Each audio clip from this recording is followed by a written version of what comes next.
आदाब, नमस्कार। मैं वसीम अख्तर और आप देख रहे हैं द लीडर हिंदी। यूपी की जिला बरेली में बीडीए ने एक बार फिर बड़ी कार्रवाई कर दी है।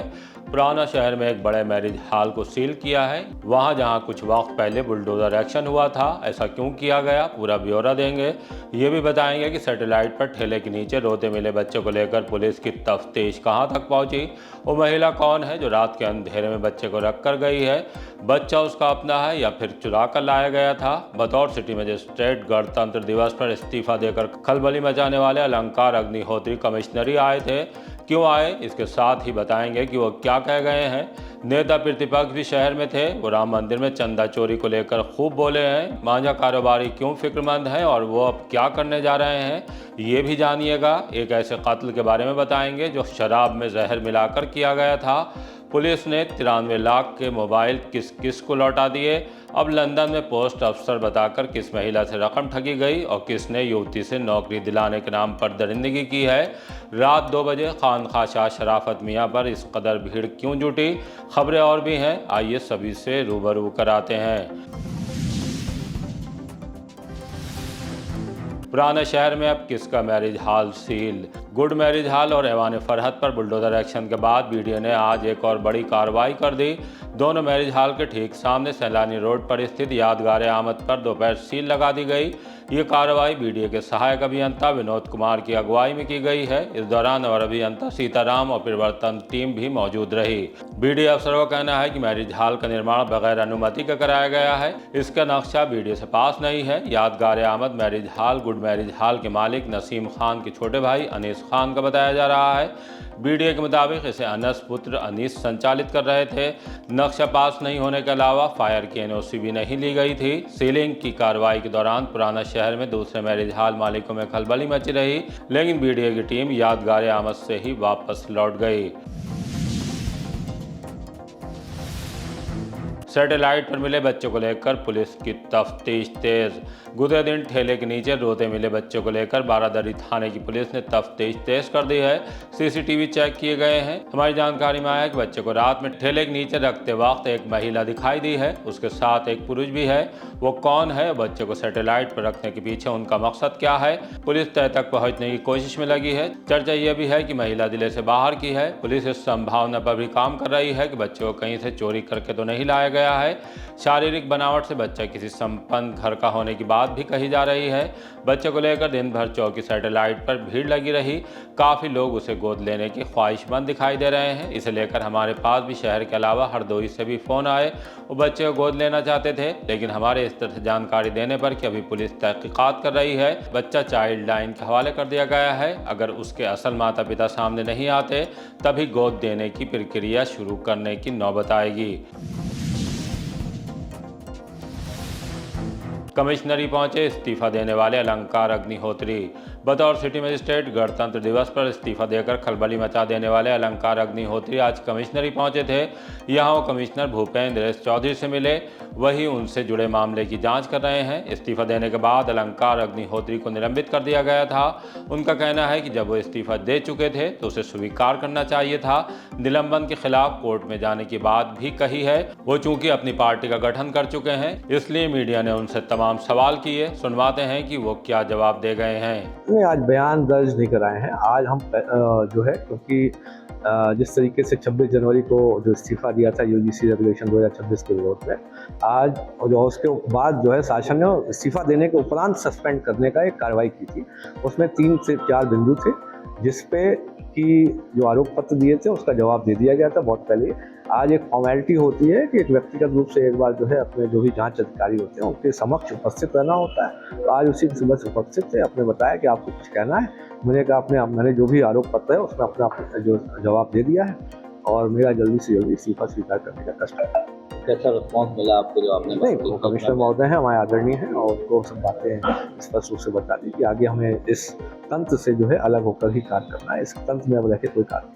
पार्टी भी आपने बना ली है, अभी तक क्या स्थिति है पार्टी की? पार्टी इस समय हमारे पूरे प्रदेश में है। इस समय करीब 18 से 19% वोट बैंक जो है हमारे जो अपना इंटरनल सर्वे है वो हमारे साथ में है। और जो भी है आगे आप देखेंगे, हम लोग आगे ऐसे बढ़ते हैं। उत्तर प्रदेश विधानसभा चुनाव में लड़ते हुए 2027 में हम लोग सरकार बनाने जा रहे हैं। राष्ट्रीय अधिकार मोर्चा आपकी अपनी पार्टी सरकार बनाएगी।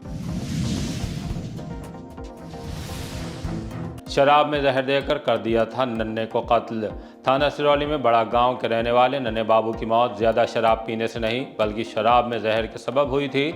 उसे जहर देकर पुलिस से मुखबिरी के शक में मार दिया गया था। बात गुजरे साल 12 सितंबर की है। पुलिस ने नन्हे बाबू के पिता सोमपाल की तरफ से मुकदमा तो तभी दर्ज कर लिया था, लेकिन तस्दीक होने के बाद कि शराब में जहर मिलाया गया, अमरपाल को गिरफ्तार कर लिया है। पुलिस उसे बड़ा गांव में चौकी तिराहे के पास से पकड़कर थाने ले आई।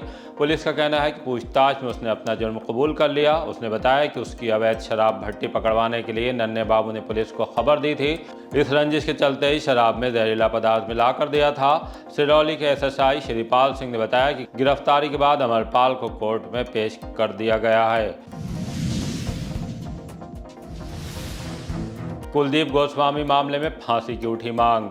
नर्सिंग असिस्टेंट कुलदीप गोस्वामी की सनसनीखेज मौत से जुड़े मामले में पुलिस उसकी पत्नी गुंजा कुमारी और साली रीना को गिरफ्तार करके जेल भेज चुकी है। अभी दो नामजद साला और साड़ू फरार हैं। इसे लेकर कुलदीप के घरवाले एसएसपी के दफ्तर पहुंचे, मांग उठाई कि दोनों फरार आरोपियों को गिरफ्तार किया जाए। पिता सत्यपाल गोस्वामी का कहना था कि जिस तरह उनके बेटे को प्रताड़ित करके मारा गया है, अब घटना को अंजाम देने वालों को भी सख्त सजा मिलनी चाहिए। कुलदीप की मां का कहना था कि बेटे की मौत में आरोपियों को फांसी की सजा होनी चाहिए। फांसी चाहिए, उसकी फांसी चाहिए। किसकी फांसी चाहिए? गुंजन की, उसके भाई की, उसकी बहन की, चारों की। इसलिए उसने बुला के हमारे लड़कों को अपने घर पे मारो, इसलिए हमारे बेटा की जान ले, हमें उसकी जान चाहिए। पुलिस ने लौटा दिए 93 लाख के मोबाइल। एसएसपी अनुराग आर्य की अगुवाई वाली पुलिस ने एक बार फिर ऐसे 466 मोबाइल खोज लिए जो रास्ते में गिरे या फिर चोरी कर लिए गए थे।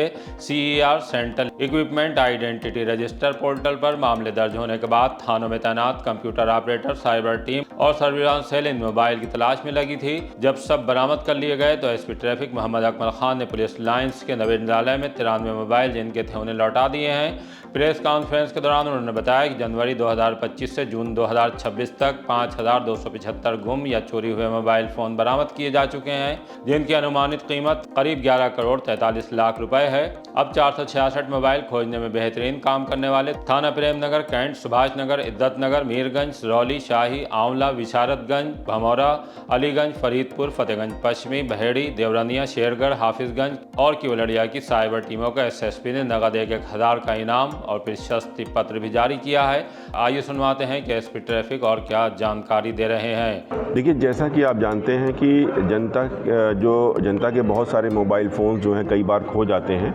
ऐसे में शासन की मंशा के अनुरूप उच्चाधिकारीगण एवं वरिष्ठ पुलिस अधीक्षक बरेली महोदय की नेतृत्व में विभिन्न थानों की सभी टीम्स, जिनमें विशेष रूप से जो कंप्यूटर ऑपरेटर, CCTV पे काम करने वाले कर्मचारी और हमारी सर्विलांस की टीम ने अथक प्रयास किया और अथक प्रयास करने के पश्चात जो पिछले माह में जो है 466 मोबाइल फ़ोन्स बरामद किए गए हैं, जिनकी अनुमानित जो कीमत है वो 93 लाख रुपए बताई जाती है। और ये लगातार जो जनपद बरेली की पुलिस टीम है, इसके द्वारा लगातार सतत प्रयास किए जा रहे हैं। और अगर हम पिछले वर्ष से अगर हम देखें तो जनवरी 2025 से लगातार इस पे काम किया गया है और जनवरी 2025 से लेकर के अब तक 5725 मोबाइल फ़ोन जो है बरामद किए गए हैं, जिनकी अनुमानित कीमत लगभग 11.5 करोड़ रुपए बताई जाती है। मारपीट और फायरिंग में 3 गिरफ्तार। भूता पुलिस ने खेती की जमीन को लेकर विवाद में फायरिंग और मारपीट से जुड़े मामले में रतनलाल निवासी ग्राम गुलड़िया हजारीलाल और सुरेश निवासी ग्राम ककड़ी थाना भमौरा को गिरफ्तार कर लिया। गांव में दो पक्षों के बीच 4 जुलाई को फौजदारी हुई थी। दोनों ने एक दूसरे के खिलाफ मुकदमा दर्ज कराया था। इंस्पेक्टर रविंद्र कुमार ने बताया कि रतनलाल मनोज को उनके घर से जबकि सुरेश को रिश्तेदार के घर से पकड़ा है। तीनों को अब कोर्ट में पेश कर दिया जाएगा। नौकरी के नाम पर होटल ले जाकर की दरिंदगी। आंवला थाने के इलाके में रहने वाली एक युवती के साथ नौकरी दिलाने के नाम पर होटल में ले जाकर दरिंदगी का मामला सामने आया है। युवती का कहना है कि पहले वो मिनी बाईपास के अस्पताल में नौकरी करती थी। 1 साल बाद वहां से नौकरी छोड़ दी। तब हाजी फहीम अली ने फ़ोन करके मीरगंज में अपनी टायर की फैक्ट्री में अकाउंट्स में नौकरी दिलाने की बात कहकर अलग अलग ठिकानों पर ले गया। एक बार डेलापीर के होटल भी लेकर गया था। उसके साथ ज़बरदस्ती की, उसकी वीडियो क्लिप भी बना ली। उस आधार पर ब्लैकमेल करने लगा। धर्मांतरण के लिए दबाव भी बनाया। पुलिस ने मामला संज्ञान में आने के बाद हाजी फहीम अली पर BNS की धारा 64(2)M और 351(3) के तहत FIR लिखकर कर उसे गिरफ्तार कर लिया है। सीओ फर्स्ट इस मामले में क्या जानकारी दे रहे हैं, आइए सुनवाते हैं। दिनांक 4 जुलाई को थाना प्रेम नगर पर एक महिला द्वारा एक तहरीर उपलब्ध कराई गई, जिसमें उनके द्वारा बताया गया कि वो एक हॉस्पिटल में काम करती थी। उसके पश्चात उन्होंने वह नौकरी छोड़ दी। उसके बाद उस हॉस्पिटल के मालिक द्वारा उन्हें नौकरी का झांसा देकर विभिन्न स्थानों पर जैसे मीरगंज और प्रेम नगर के भी एक होटल में ले जाकर उनके साथ किया गया, उन्हें की वीडियो बनाकर ब्लैकमेल किया गया तथा उन्हें जान से मारने की धमकी दी गई। इस संबंध में उपलब्ध कराई गई तहरीर पर तत्काल थाना प्रेम नगर पर सुसंगत BNS की धाराओं में मुकदमा पंजीकृत किया गया एवं प्रेम नगर पुलिस द्वारा त्वरित कार्रवाई करते हुए अभियुक्त फ़हीम अली पुत्र फैयाज़ अली को गिरफ्तार कर माननीय न्यायालय के समक्ष पेश किया गया, जहां से उसे जेल भेज दिया गया है। इस संबंध में साक्ष्य संकलन की कार्रवाई प्रचलित है। शीघ्र ही विवेचना का विधिक निस्तारण किया जाएगा। अब लंदन का बताकर ठग ने 50,000 बटोरे। ऑस्ट्रेलिया के बाद अब उसी तरह शादी का झांसा देकर खुद को लंदन में पुलिस अधिकारी बताने वाले ठग ने 50,000 रुपये ऐंठ लिए। बिथरी चैनपुर थाने के इलाके में रहने वाली महिला ने पुलिस को बताया कि इंस्टाग्राम पर दोस्ती के बाद उससे दगा की गई। विपिन गुप्ता नाम के शख्स ने खुद को लंदन में पुलिस अधिकारी बताया। बातचीत का सिलसिला आगे बढ़ा तो शादी का वायदा किया, भारत आने की जानकारी दी। उसके बाद एयरपोर्ट पहुंचने की बात कहकर महंगा सामान होने की जानकारी दी। 50,000 रुपये फ़ोन पे और UPI के जरिए ट्रांसफ़र करा लिए। ठगी का एहसास होने पर महिला ने पुलिस को मुकदमा दर्ज कराने के लिए तहरीर दी है। अब से पहले इसी तरह सुभाष नगर की रहने वाली विधवा महिला से भी ऑस्ट्रेलिया में IPS अधिकारी बताकर लाखों की ठगी की गई थी। UPSSC में नौकरी के नाम पर ठगी। पुराना शहर में घेर जाफर खां के रहने वाले युवक से भी फर्जी PCS विपराज शर्मा गिरोह ने 10 लाख रुपए ठगे थे। बिलाल खान को ग्रुप C में कंप्यूटर ऑपरेटर की नौकरी दिलाने का झांसा दिया गया था। 10 लाख रुपए किश्तों में लिए गए, 1 लाख ऑनलाइन भी ट्रांसफ़र करा लिए गए थे। जब काफ़ी वक्त बीतने के बाद भी नौकरी नहीं लगी तो पैसा वापस मांगा। इस पर फर्जी नियुक्ति पत्र थमा दिया गया। बारादरी पुलिस ने मोहम्मद शरीफ खान की तरफ से मुकदमा दर्ज कर लिया है। शादी में गए युवक की नहर के पास मिली लाश। थाना केवड़िया के इलाके में रहने वाला राममूर्ति लाल उर्फ गुड्डू भुता की प्रवेश मैरिज हॉल की शादी में भाग लेने के लिए घर से गए थे। ये शादी 4 जुलाई को थी। गुड्डू जब वापस नहीं लौटे तो घर वालों को फिक्र सताने लगी। उसकी तलाश शुरू कर दी गई। सोशल मीडिया के जरिए पता लगा कि गुड्डू की लाश रामपुरा में नहर के पास पड़ी है। घर वालों की पहचान करने के बाद पुलिस ने लाश को पोस्टमार्टम के लिए भेज दिया है। उसके पिता जंग बहादुर ने पोस्टमार्टम हाउस पर जानकारी दी कि बेटे के माथे पर चोट है, जिससे लग रहा है कि बेटे के साथ कोई घटना घटित हुई है। पुलिस को इस मामले में कार्रवाई के लिए पोस्टमार्टम रिपोर्ट का इंतजार है। मेरा नाम जंग बहादुर है। खाना खाने के लिए गए थे बारातघर में। मैं खाना खा के चला आया था और नहर में पता नहीं कूद गया, पता नहीं क्या हुआ। सिर में चोट भी बताई जा रही है। कब की घटना है ये परसों शाम की घटना है। कितना बड़ा बेटा था? करीब 27 साल का है। 26 किसी से कोई रंजिश विवाद हुआ था? नहीं, ऐसा कुछ नहीं है। क्या लगता है आपके लिए? अब चोट लगी तो लग तो यही रहा है। अगर चोट लगी नहीं, सामने आपको दिखाई दे रही है तो कुछ ना कुछ तो है नहीं है। क्या लग रहा है किसी ने हत्या की है? क्या हुआ? अब ऐसा ही कुछ होगा, या गिरा है तो फूटा है, किसी ने मार के डाल दिया है। क्या करता तू? कोई मजदूरी करता था, मजदूरी। अभी गड़ावड़ी टर्न चल रहा था गाड़ी। हाँ सही था। तो ये लड़का है इसके। कहाँ मिली है बॉडी? ये मिली है किसी रामपुरा के पास में, झील में। लव जिहाद से जुड़े कमेंट्स पर किया गिरफ्तार। थाना देवरानिया पुलिस ने आतिफ नाम के उस युवक को गिरफ्तार कर लिया, जिसके खिलाफ IT एक्ट के तहत मुकदमा दर्ज किया गया था। वो कस्बे में चाय की दुकान चलाता है। उस पर आरोप है कि उसने लव जिहाद को लेकर कमेंट किया। गिरफ्तारी के बाद उसका एक वीडियो भी सामने आया है, जिसमें वो क्या कह रहा है, आइए सुनवाते हैं। मेरा नाम आतिफ है, मेरे पापा का नाम मोहम्मद आरिफ है। मैं मेरा पंजाबी देवरानिया में रहता हूँ, वार्ड नंबर 4। मैंने कुछ वीडियो को गलत कमेंट किया था। आज के बाद बड़ा कमेंट किया हुआ, चीज़ में मांगा जाएगा। चंदा चोरी पर क्या कह गए नेता प्रतिपक्ष। नेता प्रतिपक्ष लाल बिहारी यादव शाम के वक्त समाजवादी पार्टी के दफ्तर पहुंचे। वहां पदाधिकारियों और कार्यकर्ताओं से चुनावी तैयारियों को लेकर बात की। बताया कि चुनाव संघर्ष समिति प्रदेश स्तर से लेकर जिले और बूथ स्तर तक बनाई जाएगी। मीडिया से बातचीत में उन्होंने चंदा चोरी से जुड़े मामले में बहुत कुछ कहा है। आइए उनसे रूबरू कराते हैं। अयोध्या के प्रकरण पर आप सभी साथी हमसे ज़्यादा जानते होंगे। अयोध्या में केवल अकेले चंपत राय या कोई उनका ड्राइवर या कोई चपरासी दोषी नहीं है। वहाँ पर 15 मेंबर बनाए गए थे, जिसमें 3 मेंबर स्टेट के थे और 12 मेंबर जो थे वह केंद्र सरकार ने भेजा था। और इतनी बड़ा घोटाला हुआ, कई 100 अरबों खरबों का। और ये घोटाला करने वाले इनके आरएसएस के लोग, इसमें इनके केंद्रीय जो है, केंद्र की जो है सरकार, प्रदेश की सरकार, सबके मिले जुले।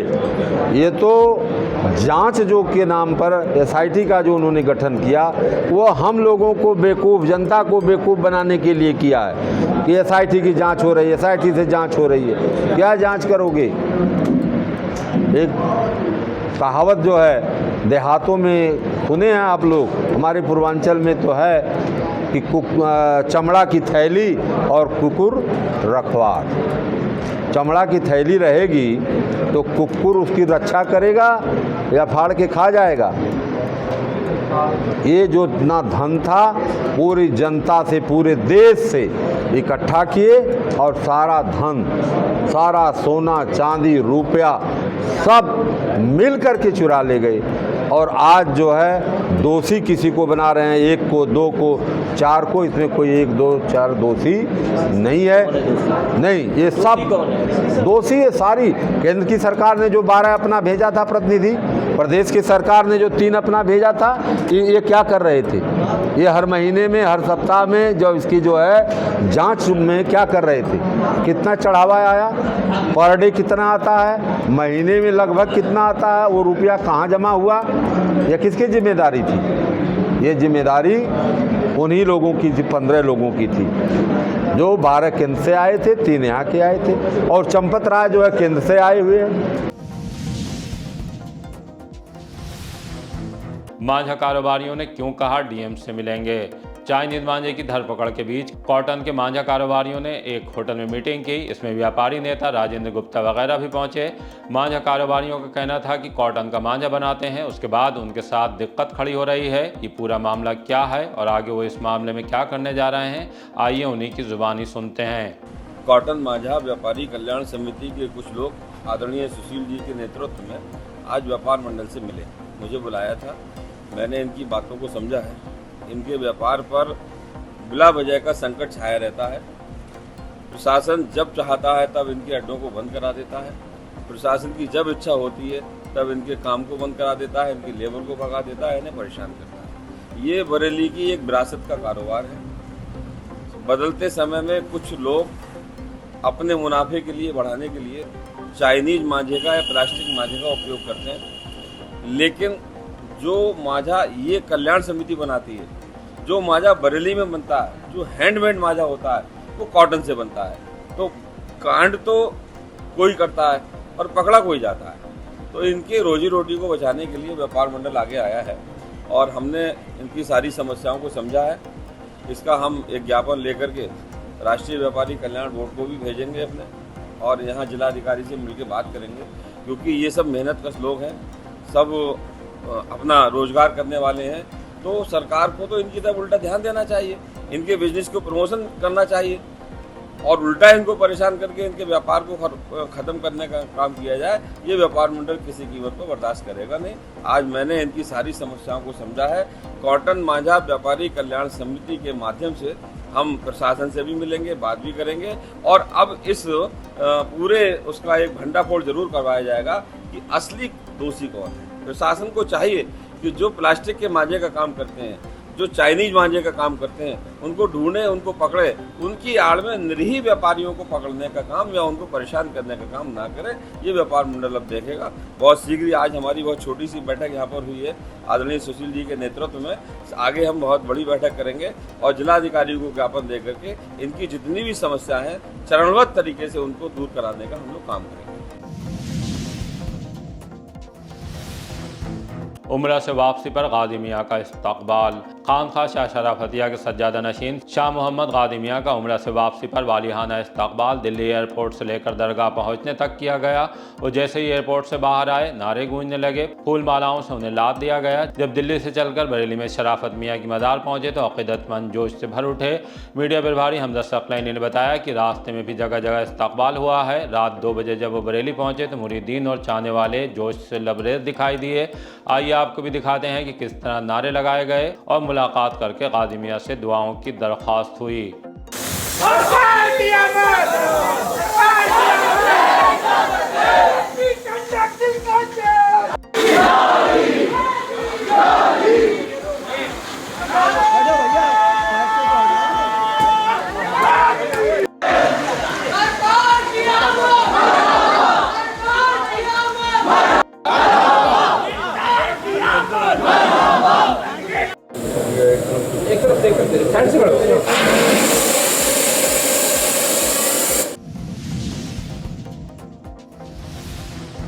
इसी तरह की ताज़ा अपडेट जानने के लिए देखते रहिए द लीडर हिंदी। विदा लेने से पहले हमारी आपसे गुजारिश है कि हमारी रिपोर्टिंग पसंद आ रही है तो खबरों को शेयर कीजिए और हमारे चैनल को सब्सक्राइब करके हमारा हौसला ज़रूर बढ़ाइए।